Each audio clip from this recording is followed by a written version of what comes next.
and esteemed families of nucleites. Happy Children's Day to all the wonderful children here. I'm glad to be standing up this evening for the stand-up of teaching a child, an imaginary child, about the time. Let me begin. I am going to teach you how to read the clock. What? I am going to teach you how to read the time. Why? Because it's important to know the time. Why? Because how would you know when to get up to go to school? My mommy would wake me. What if your mommy wasn't there? My daddy would wake me. What if they both weren't there? I wouldn't go to school. How would you know when breakfast was? I would be hungry. Shut up! If somebody comes and asks you what time is it and you didn't know, you'd feel stupid. Why doesn't he feel stupid? He doesn't know as well. Listen, I'm gonna teach you how to read the clock. This is a clock. This is a clock. It is actually not a clock. It's a watch, a wrist watch. Yes, because it's on my wrist and I watch it. Now, this time is made up of zones, periods of time, alright? You understand that? The hours and the minutes. Hours? No, not hours. They don't belong to us. It's a different spelling. H-O-U-R-S. No, not hours, it's hours. H is silent. Why? I don't know, it's silent. Now, on every clock or watch, there are 3 pointers. They point to the time and they are called hands, alright? The first hand is the hour hand, the second hand is the minute hand, and the third hand is the second. What? Okay, forget about the third hand. It's gone, alright? We'll do it again. Now we have only 2 hands. The hour hand, which is the fat hand, and the minute hand, which is the thin hand.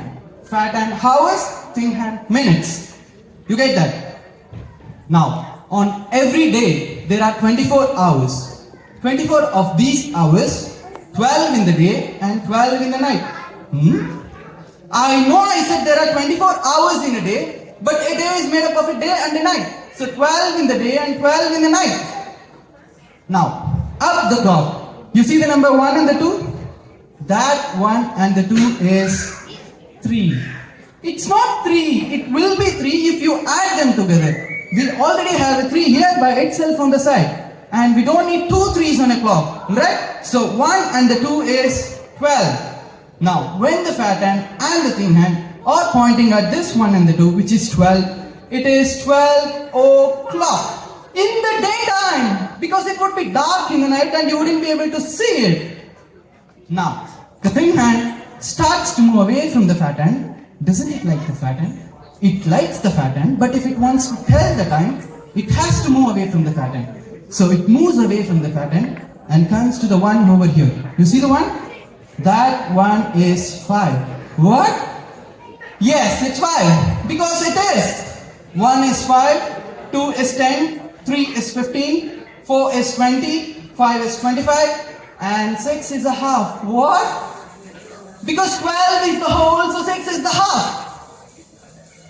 Now, by the time the thin hand moves around the clock, and reaches back to the 1 and the 2, which is 12, the fat hand moves slowly.